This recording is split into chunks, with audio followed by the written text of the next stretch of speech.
Hello everyone, welcome back to the channel.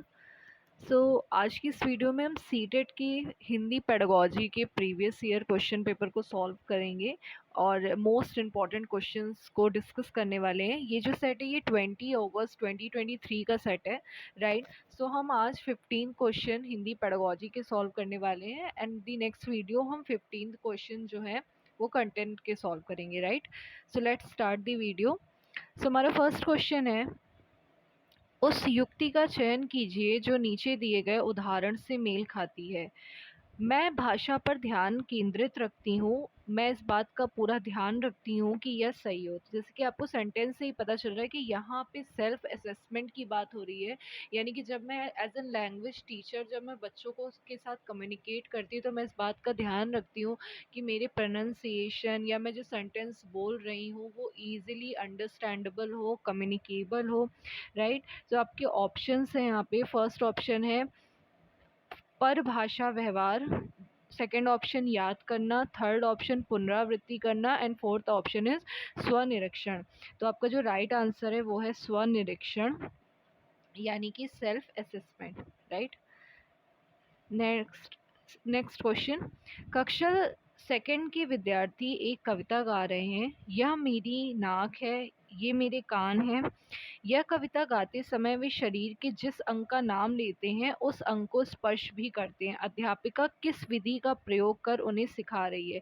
तो जैसे कि आपको पता है जब छोटे बच्चे होते हैं हमें उन्हें कोई भी पोम वगैरह जब करवाना होता है डेमोन्स्ट्रेट, तो हम हमेशा एक्शन के थ्रू उन्हें कराते हैं, जिसके थ्रू एक फिज़िकल एक्टिविटीज़ भी होती है, वो साथ ही में जो है फिज़िकली टच भी करते हैं। जैसे फॉर एग्जांपल अगर हम उन्हें बॉडी पार्ट्स के बारे में बता रहे हैं तो हम उन्हें टच करके बताते हैं या फिर शो करके बताते हैं कि ये नोज़ है, ये आइज़ है, ये हैंड है। या फिर पोम, जैसे फॉर एग्जांपल हमने एक छोटी सी कविता ले ली, जैसे ट्विंकल ट्विंकल लिटिल स्टार, तो हम स्टार अपने हाथों से ऐसे ब्लिंक करके उनको दिखाते हैं, राइट। तो इससे बोलते हैं टोटल फिजिकल रिस्पॉन्स। यानी कि हिंदी में अगर हम बात करें तो आपके ऑप्शंस दिए हैं। फर्स्ट ऑप्शन विभिन्न दर्शनग्राही, सेकंड ऑप्शन श्रव्य भाषिक, थर्ड ऑप्शन संप्रेषणात्मक भाषा शिक्षण एंड फोर्थ ऑप्शन इज समग्र भौतिक प्रतिक्रिया। यानी कि टोटल फिजिकल रिस्पॉन्स, तो आपका राइट आंसर होगा समग्र भौतिक प्रतिक्रिया। Next question. विद्यार्थी पिछली इकाई से शब्द लेकर 5 प्रश्नों के उत्तर समूह में देने का काम कर रहे हैं। वे अपने सवालों को दूसरे समूहों के साथ अदला बदली करते हैं और सवालों के उत्तर देने की कोशिश करते हैं। तो ये किसका उदाहरण है? जैसे कि आपको पता है यहाँ पे एक तरीके का ग्रुप डिस्कशन हो रहा है, यानी कि 5 स्टूडेंट्स हैं, वो 5 क्वेश्चन लेते हैं और अगर 5 पर्सन्स का ग्रुप बना है बच्चों का, तो वो आपस में अपने आंसर्स को डिस्कस कर रहे होते हैं। तो ये जो उदाहरण है ये सहपाठी आकलन का, यानी कि पीयर असेसमेंट। सेल्फ असेसमेंट यानी कि स्व आकलन नहीं, पृष्ठपोषण फीडबैक नहीं है, पठन आकलन भी नहीं, ये एक सहपाठी आकलन का उदाहरण है। Next question. मुझे ये काम बहुत ही पसंद है। जब अध्यापिका मुझे एक कार्ड देती है जिस पर कोई शब्द या वाक्य लिखा होता है, मैं उससे संबंधित अभिनय करती हूँ और समूची कक्षा उस शब्द या वाक्य के बारे में अनुमान लगाती है। विद्यार्थी शिक्षार्थी की प्राथमिकताओं के साथ शिक्षार्थी की टिप्पणी की पहचान कीजिए। तो आपका फर्स्ट ऑप्शन है जब मैं गतिबोधक तरीके से संलग्न रहती हूँ तो मुझे भाषा अच्छी तरह से याद रहती है। सेकंड ऑप्शन जब मैं देखती हूँ तो भाषा मुझे अच्छी तरह से याद रहती है। थर्ड जब मैं सुनती हूँ तो मुझे भाषा अच्छे से याद रहती है। एंड फोर्थ जब मैं कार्ड से वाक्य को याद करती हूँ तो मुझे भाषा अच्छी तरह से याद रहती है। तो यहाँ पे इस तरीके की एक्टिविटी हो रही है कि जैसे फ्लैश कार्ड्स होते हैं तो उसमें कोई सेंटेंस या कोई वर्ड लिखा होता है, फिर हमें डेमोन्स्ट्रेट करके बाकी जो हमारी क्लास मेंबर्स होते हैं उनके साथ हमें उन्हें गेस करवाना होता है। तो ये एक तरीके का आपने गेम खेला होगा, डम्बश्राज होगा, जिसमें हम बेसिकली फिल्म का नेम होता है और हमें गेस करना होता है। हम अपने लाइक इशारों से इंडिकेट करते हैं कि 3 लेटर्स का, 3 वर्ड्स का है पिक्चर का नेम, या तो ये एक तरीके के उसी गेम की बात हो रही है। तो यहाँ पे थ्रू मोमेंट हम चीज़ों को अच्छी तरीके से परमानेंटली याद करने के लिए करें कि वो जो लैंग्वेज लर्निंग है वो हमारी परमानेंट हो जाए। तो आपका जो करेक्ट ऑप्शन होगा वो होगा फर्स्ट, यानी कि जब मैं गतिबोधक तरीके से संलग्न रहती हूँ तो मुझे भाषा अच्छी तरह से याद रहती है, राइट। नेक्स्ट क्वेश्चन, निम्नलिखित कथनों को पढ़िए और सही विकल्प का चयन कीजिए। अब इसमें भी अगेन स्टेटमेंट और रीजनिंग का क्वेश्चन है। आपका स्टेटमेंट है कि विद्यालय में प्रवेश करने वाले सभी बच्चे अपनी आयु अनुसार भाषा के सक्षम प्रयोगकर्ता होते हैं। ये सेंटेंस तो ठीक है। रीज़न है, भाषिक और सांस्कृतिक विविधता के कारण वे अपनी योग्यताओं का प्रदर्शन नहीं कर पाते। तो देखिए ये बिल्कुल सही बात है कि जब बच्चा स्कूल में एंटर करता है, जैसे कि आपको पता है कि 6 ईयर्स से वो एंटर करना शुरू करता है, तो कहीं ना कहीं वो अपनी लैंग्वेज के साथ एंटर करता है। उससे वो अपनी भाषा में जो भी उसने अपने इमीडिएट एनवायरनमेंट से, फैमिली से, सराउंडिंग से, आस पड़ोस से सीखा होता है, तो वो उसी के साथ एंटर करता है, राइट। यानी कि उसमें लैंग्वेज एक्विजिशन होता है, बाद में वो जाके और भाषा को अच्छी तरह से सीखता है, लर्निंग करता है, राइट। तो ये फर्स्ट तो स्टेटमेंट तो करेक्ट है, बट जो उसका रीज़न दिया गया है कि भाषिक और सांस्कृतिक विविधता के कारण वो अपनी योग्यता का प्रदर्शन नहीं कर पाते, तो ये गलत है। क्योंकि एज एन इंडिविजुअल हमें इसको एज एन असिस्ट यूज़ करना है, बिकॉज हमें पता है कि हर एक इंडिविजुअल एक डिफरेंट बैकग्राउंड से आया हुआ होता है। उसके वहाँ पे डिफरेंट तरीके के त्यौहार, रिचुअल्स या संस्कार, सांस्कृतिक विविधताएं अलग होती, तो ऐसा नहीं है कि वो इसकी वजह से प्रदर्शन नहीं कर पाता। तो ये नेगेटिव है जो इसका रीज़न दिया गया है। तो इसलिए इस क्वेश्चन का जो राइट आंसर होगा वो होगा ऑप्शन नंबर 4, यानी ए सही है परंतु आर गलत है, राइट। नेक्स्ट क्वेश्चन, कक्षा 5th का मंजीत अपने अध्यापक से अलग शैली में बात करता है, अपने मित्रों से कुछ अलग तरह से और एक 2 वर्षीय बच्चे से कुछ अलग तरह से बात करता है। इसका तात्पर्य यह हुआ कि मंजीत जानता है कि सामाजिक स्थितियों में भाषा का प्रयोग किस तरह से करना है। भाषा के इस गुण को किस रूप में जाना जाता है। तो ये बात बिल्कुल ठीक है। हम अपने टीचर्स के साथ जब होते हैं तो एक अलग तरीके से बात करते हैं, अपने पेरेंट्स के साथ अलग तरीके से, या अपने फ्रेंड्स के साथ है अलग, या सोसाइटी में है अलग। तो अब भाषा का जो ये गुण होता है, आपके ऑप्शन है वाकगत, सेकंड है प्रकृतिवादी, थर्ड है अर्थगत एंड फोर्थ है उपयोगितावादी। तो इसका जो करेक्ट आंसर होगा वो होगा आपका उपयोगितावादी, राइट। नेक्स्ट क्वेश्चन, एक माँ ने इस बात की ओर ध्यान दिया कि उसकी बच्ची कभी कभी ऐसे शब्द बोल जाती है जो ना तो उसने कभी किसी वयस्क से सुने, ना ही अपने भाई बहनों से सुने। इस बात को लेकर वह भ्रमित है, क्योंकि उसका मानना है कि बच्चे अपने परिवार और आसपास के परिवेश में लोगों का अनुकरण करके भाषा सीखते हैं। उसका यह मत किससे प्रतिध्वनित होता है। तो आपके ऑप्शन है, पहला बहुभाषावाद, दूसरा सहजवाद, तीसरा व्यवहारवाद एंड फोर्थ रचनावाद। तो ये व्यवहारवाद होता है, यानी कि बिहेवियरिज्म, जब हम अपने एनवायरनमेंट से भी सीखते हैं, राइट। यानी कि अपने एनवायरनमेंट या अपने इमीडिएट जो हमारी सराउंडिंग होती है, तो जो ये प्रतिनिधित्व कर रहा है वो आपका व्यवहारवाद से कर रहा है, राइट।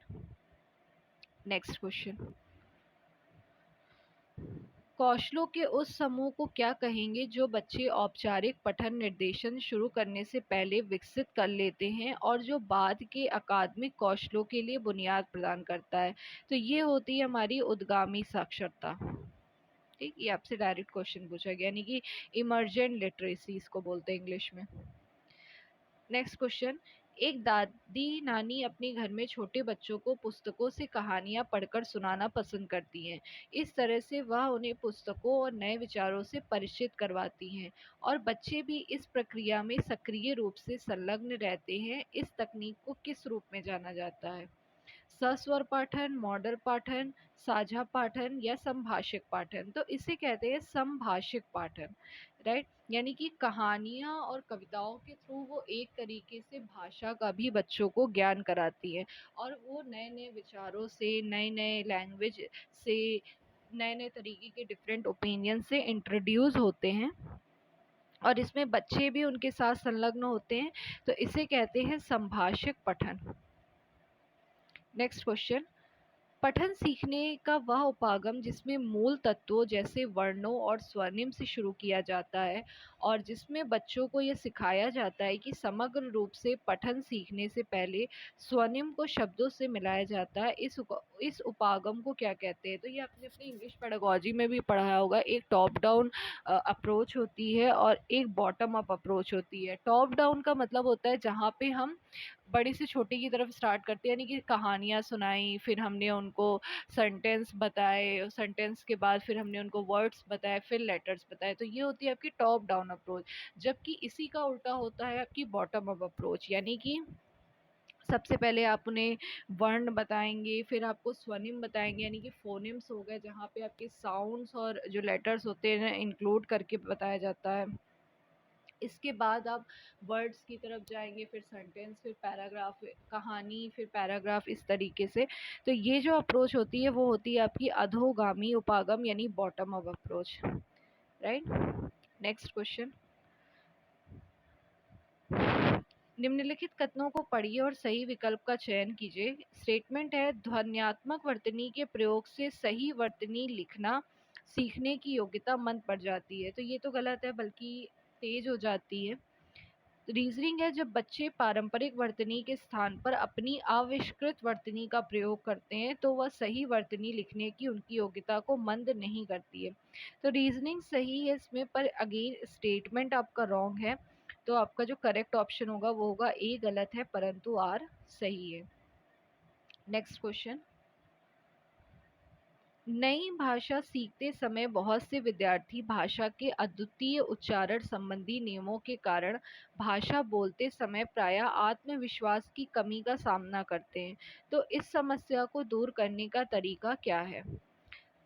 फर्स्ट, जब जब उन्हें समस्या है उनकी गलती में सुधार किया जाए। सेकंड, बच्चे कक्षा में स्वर वाचन करें। कक्षा में ऐसे खेलों जैसे गतिविधियों का प्रयोग किया जाए जिसमें मौखिक अंतःक्रिया अधिक हो। फोर्थ, काउंसलर के साथ विशेष वाक थेरेपी सत्र आयोजित किया जाए और ड्रिल के माध्यम से अभ्यास किया जाए। तो इसका सबसे अच्छा एग्जाम्पल है कि आप वर्बल जो इंटरेक्शन है उसको बढ़ाएं, यानी कि मौखिक अंतःक्रियाओं को बढ़ाएं। हम ऐसी एक्टिविटीज़ को जनरेट करें जिससे बच्चों को भाषा सीखने में आसानी हो और जो उच्चारण संबंधी उनकी जो गलतियां या नियम है वो खत्म हो जाए, राइट। Next question.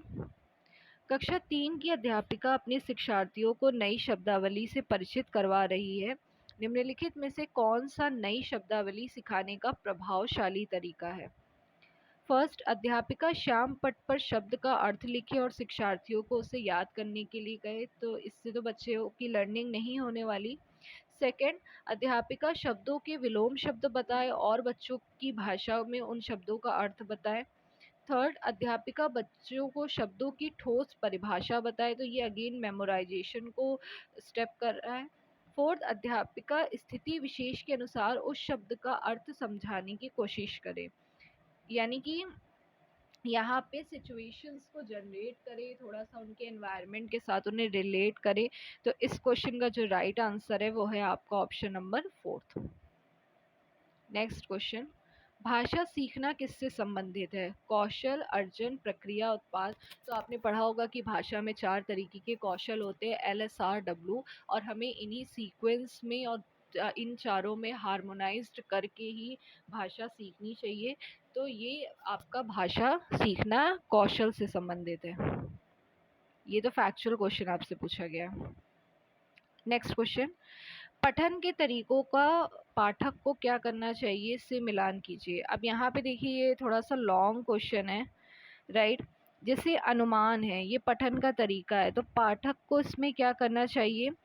तो इसमें पाठक को पाठ्य सामग्री किस बारे में है यह जानने के लिए शीर्षकों और चित्रों का प्रयोग करना चाहिए। यानी कि अगर हम एक ही बात करें, तो ये आपका आ गया फिफ्थ, राइट। ए हो गया आपका फिफ्थ। अगेन बी, निष्कर्ष निकालना। लेखक कैसे लिखते हैं इसके आधार पर यह सुनिश्चित करना चाहिए कि लेखक क्या महसूस करते हैं। तो ये हो गया आपका सेकंड, बी का फर्स्ट, राइट। नेक्स्ट, संदर्भ से जोड़कर अर्थ निकालना।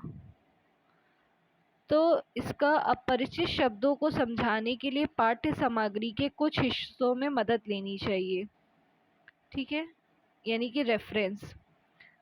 फिर डी है आपका गहन पठन, राइट। गहन पठन यानी कि पाठ्य वस्तु में भाषा का किस तरह से प्रयोग किया गया है, इस पर ध्यान केंद्रित करना चाहिए। फिर आपका ई है पाठ्य वस्तु के संयोजन की पहचान, राइट। यानी कि शीर्ष कथन या प्रस्तावना पर ध्यान देते हुए यह देखना चाहिए कि सूचनाएं किस तरह से संरचित की गई हैं, राइट। सो ये आप एक बार चेक कर लीजिएगा। ये मैच दी फॉलोइंग, इसका जो करेक्ट ऑप्शन है वो आपका है ऑप्शन नंबर सेकंड, राइट। सो ये थे आपके 15 क्वेश्चन पेडागोजी के, हिंदी पेडागोजी के क्वेश्चंस हमने डिस्कस कर लिए हैं। अब हम नेक्स्ट वीडियो में हिंदी के कंटेंट के क्वेश्चन जो उसमें बच रहे हैं 15 वो डिस्कस करेंगे। Okay, if you like the video, please like, share and comment. Thank you so much and keep studying.